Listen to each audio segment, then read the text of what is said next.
joining together. So joining together is ultimately comprehending that we are already all together. The only thing which is separating us is judgment. Because if judgment didn't exist, we would see that we are a collective consciousness.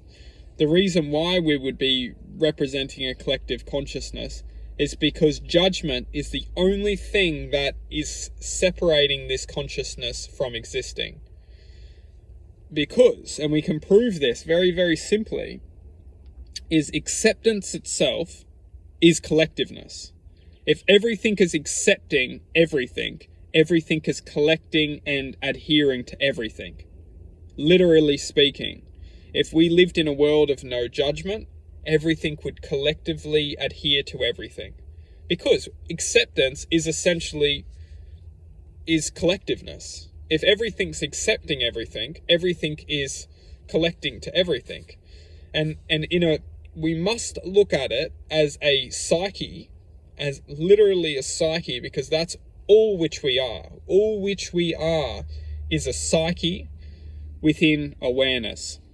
And that psyche within awareness is what we can reflect as the soul, effectively, because the psyche has the ability to gain choice, and within choice ultimately reflects our auric field, or our frequency, and then it is that frequency of which the soul is representing.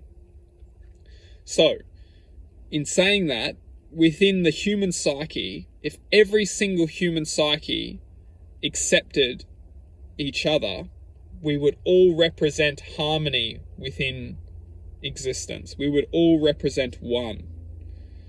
And that is why this does exist. It already exists in the higher vibrating space of truth.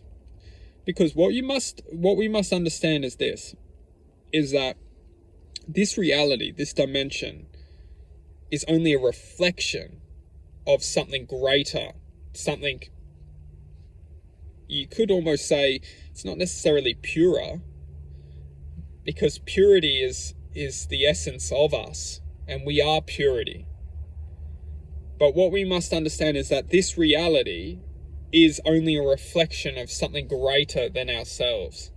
So in order for us to have this experience, we must be reflecting from something greater than our true self, because we are effectively the speed of sound it's almost like a radio station. Very, very, very accurately, it's like a radio station. When you're in a clear, when you're not disturbed by anything, you're hearing that communication in the most purest form. Like, there is no disturbance. As soon as you start to get further and further away from that clear communication, maybe you're going into, a tunnel, or getting away from that source, you only start to hear spurts. What this experience truthfully is we hear little spurts of our existence, of our true existence, and in between is what we can actually refer as the dark matter within, as we know, existence. And that dark matter is what we decide, or what we program the psyche to believe. The closer we get to source, the more we reveal the truth within existence. The more truth we gain, the more closer we get to source itself.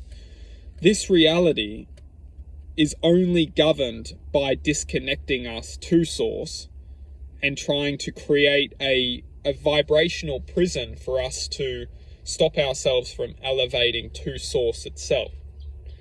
Now, this doesn't necessarily need to be negative, because it's giving us the greatest challenge. It's giving us the greatest showcase of potentially existence as we know it. Because if we've manifested here for a reason, and that reason is essentially allowing us to choose and giving us choice to reflect certain aspects of ourselves, which will teach us how to effectively gain a closer signal to our own true self, because it's the true self which is trying to align this reality within its higher state of existence. It very much well be our true self which we are effectively trying to, the true self is effectively trying to teach this version of its self how to make its way home.